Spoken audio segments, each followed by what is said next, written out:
Bismillahirrahmanirrahim. Qala Syaikhul Rahman Sa'di rahimahullahu taala tafsir surah Yasin.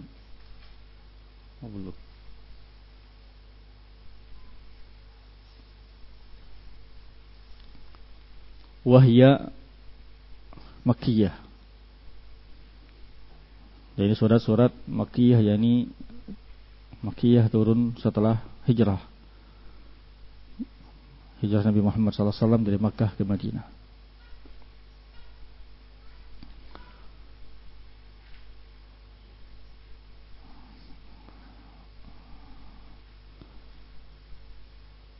Dan yang perlu kita tahu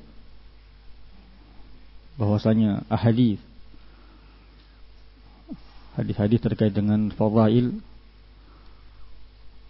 khasah, keutamaan yang khusus surat Yasin ini dhaif, kulluha dhaif, bahkan sebagiannya maudhu.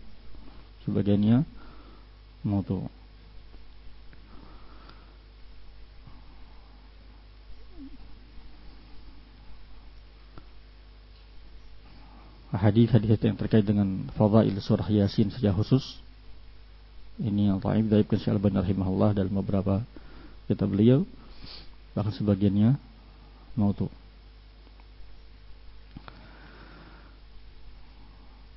Bismillahirrahmanirrahim. Kita sudah tahu ini adalah ayat yang merupakan fasilah, adalah ayat mustaqillah yang memisahkan antara satu surat dengan surat yang lain, illa kecuali dalam surat antara surat Al-Anfal dengan surat Bara'ah, surat Taubah tidak ada fasilah, tidak ada pemisah antara Al-Anfal dengan Taubah. Dan kemudian kecuali dalam surat An-Naml. Dalam surat An-Naml, Bismillahirrahmanirrahim, masuk dalam satu ayat dari surat An-Naml. Yasin. Disebut oleh Ibnu Utsaimin rahimahullahu taala, ayat yang pertama Yasin, ada beberapa pendapat para ulama. Sebagian para ulama kita menyatakan ini adalah huruf muqatta'ah yang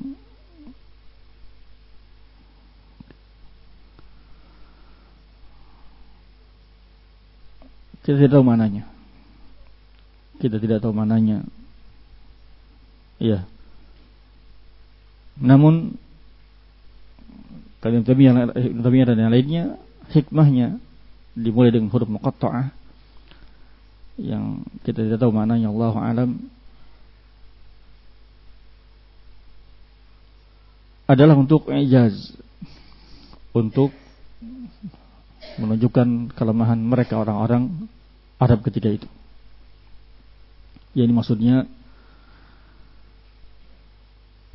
dimulai dengan huruf-huruf muqatta'ah agar mereka bangsa Arab tahu bahwasanya Al-Quran itu ayat-ayatnya adalah ayat-ayat yang tersusun dari huruf-huruf yang mereka biasa ucapkan.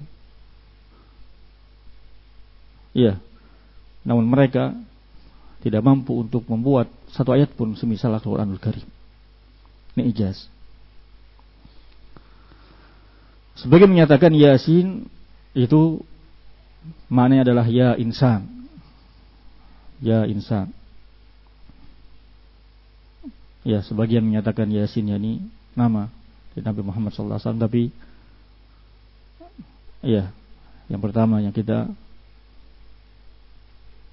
dapatkan ya di antara yang Syekh Rahman Sa'di rahimahullah di awal tafsir surat Al-Baqarah sudah kita baca.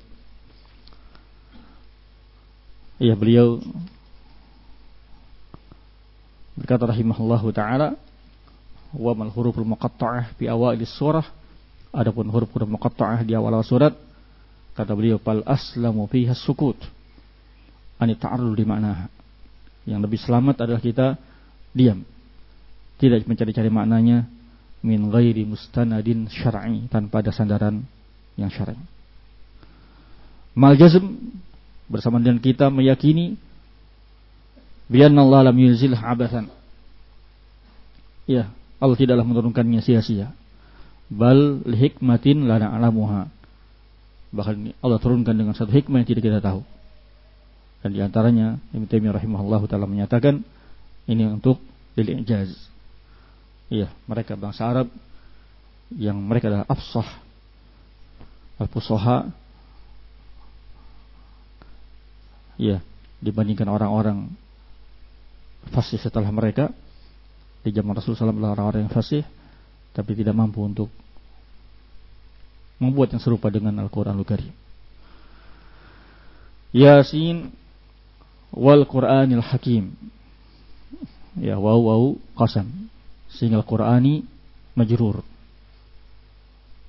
Karena wawunya waw qasam. Demi Al-Qur'an yang hakim.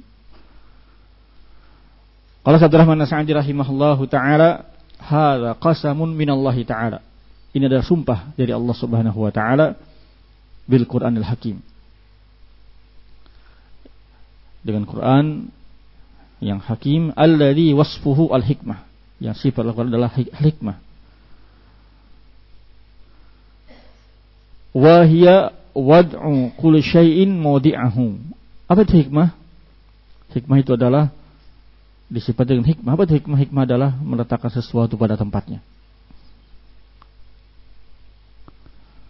Wad'ul amri wan nahyi fil mahallil la'iqi bihima. Sehingga meletakkan perintah dan larangan di tempat yang cocok untuk keduanya. Wa wad'ul jazaa'i bil khairi wasyarri fi mahallihi malaik bihima, juga meletakkan balasan kebaikan dan kejelekan pada tempat yang layak bagi keduanya. Fa ahkamu syar'iyyatu wal jaza'iyyatu, hukum-hukum Allah, hukum syar'i, hukum jazai, balasan, semuanya mustamilatun, mencakup ala ghayatil hikmah. Qala rahimahullahu ta'ala, wa min hikmati hadzal Qur'an, dan di antara hikmah Al-Qur'an, annahu yajma' baina dzikril hukmi wa hikmatihi. Di antara bentuk hikmah Quran adalah mengumpulkan antara penyebutan hukum dengan hikmahnya.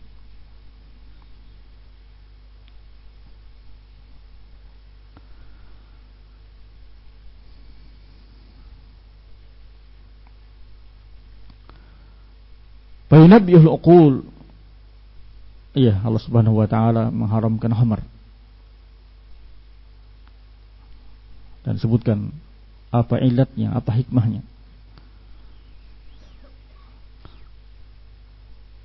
Allah Subhanahu wa taala menyebutkan hukum-hukum dengan menyebut hikmahnya. Fainabbihul uqul al-munasabat wal awsaf al-muqtadiyah li tartibil hukmi 'alaiha. Allah Subhanahu wa ta'ala mengingatkan akal-akal ada satu munasabah, kejadian, peristiwa dan sifat-sifat yang menghendakinya untuk kemudian tersusun dengannya, menyebutkan setelah hukum atas perkara-perkara tersebut. Wa huwa qasam Al-Qur'an muqsam bihi. Allah bersumpah, yang bersumpah adalah Allah dengan Al-Quran. Apa masalah yang dengan Allah Subhanahu bersumpah dengan Al-Quranul Karim, yang menunjukkan masalah seperti masalah yang besar. Ketika Allah bersumpah atas sesuatu, maka menunjukkan ini satu perkara yang besar. Perkara yang besar yang dengan Allah bersumpah dengan Al-Quran adalah innaka laminal mursalin. Sungguh engkau wahai Muhammad sallallahu alaihi wasallam adalah laminal mursalin, termasuk rasul-rasul Allah Subhanahu wa taala. Hadza al-muqsam alaih. Ini poin masalah yang Allah dengannya bersumpah, yaitu tentang kerasulan Nabi kita Muhammad sallallahu alaihi wasallam, wa huwa risalat Muhammadin sallallahu alaihi wasallam. Wa annaka ya Muhammad, bahwa engkau wahai Muhammad sallallahu alaihi wasallam min jumlatil mursalin, ada satu di antara sejumlah para rasul. Disebutkan satu riwayat, Rasul sallallahu alaihi wasallam ditanya, berapa jumlah rasul? Kata beliau, bid'ata asyar wa 300 belasan orang. Ya, dan salah satunya demi kita Muhammad sallallahu alaihi wasallam. Wallahu a'lam bishawab.